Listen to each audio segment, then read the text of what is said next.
Dito na naman tayo sa ating garden. Umaga sa bakuran, maliwanag at presko ang hangin. Sa isang tahimik na umaga, nagpasaya ako papunta sa garden para kumuha ng sariwang alugbati. Perfect para sa isang masustansyang salad.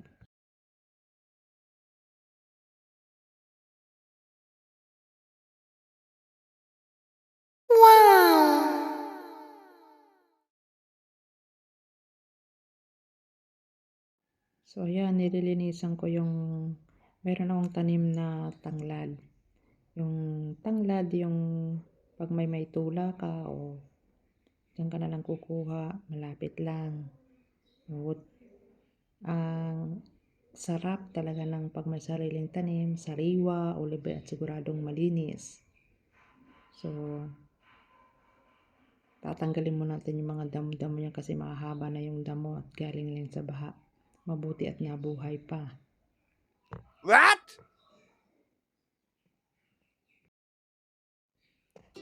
Kasi nga, galing na naman tayo sa baha. Bali, 2 beses na kami binaha dito at mabuti na lang at hindi masyadong malalim. Kaya, napakahirap ngayong pagsapit ng Pasko at wala nang mga tanim na mabuti nga yung aking tanim at ay medyo nabuhay-buhay pa at nabuhay yung aking alugbati, yung aking lemon. Ayan, tingnan nyo nga naman, nabuhay naman.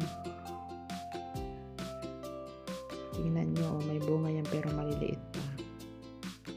So ngayon ay mangunguha tayo ng ating isasalad na alugbati. Tuwing umaga kasi gusto ko yung lagi ako nasa garden. Nakikita ko yung yan talaga ang aking exercise. Alam mo naman, pag tumatanda ka, kailangan mo mag-exercise. Exercise daw. Exercise sa garden.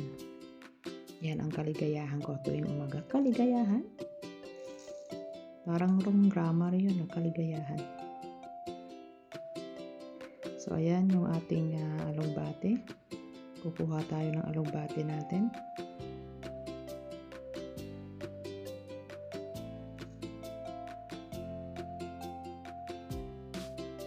Hanggang sa likod yan, meron akong tanim na talong, may opo, may okro, okra, at ang ampalaya. So, ayan yun. Nakuha na natin. Tignan nyo, ayan na yung ating alugbati at ay tatanggalin na natin yung mga niya dyan. Yan. Pati munti tangkay na tapno maisalad pa yun. May nag-imasin.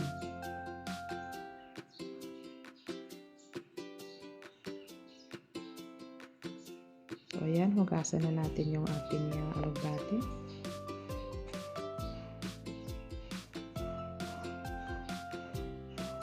May nagtutok-tok.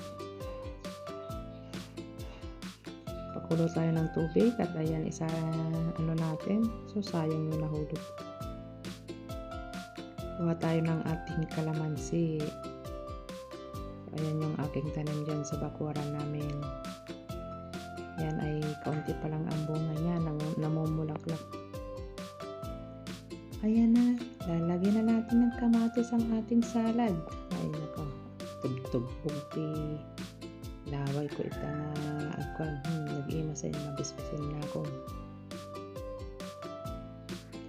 Ata jay pare kanyo ti pag-uong tapno na imas. So yan, lagyan nyo ng kabagoong kalamansi. Diba?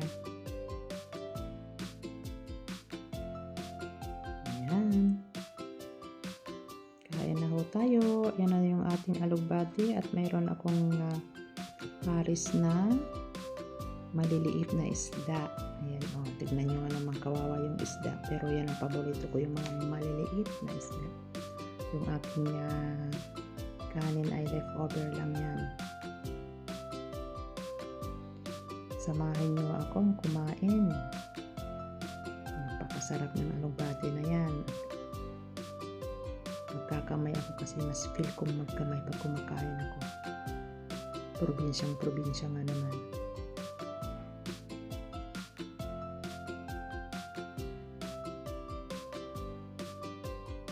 Ayan. Sana nagustuhan nyo yung aking video at thank you very much for your watching. Sa susunod ulit.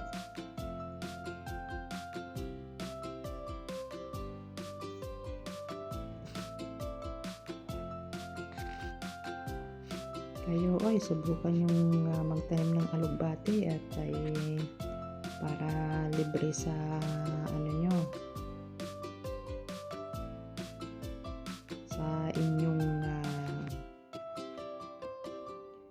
libre gastos nga naman kasi ang mahal ng mga gulay ngayon, grabe, lalo na ngayong December dahil nag-ulan palagi at ay nabaha kami dito ilang beses na, kaya mahal talaga ang gulay ngayon.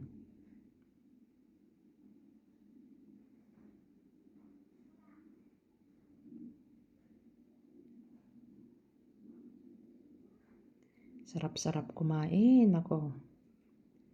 Ganyan ako pag umaga. Gusto ko yung mga gulay.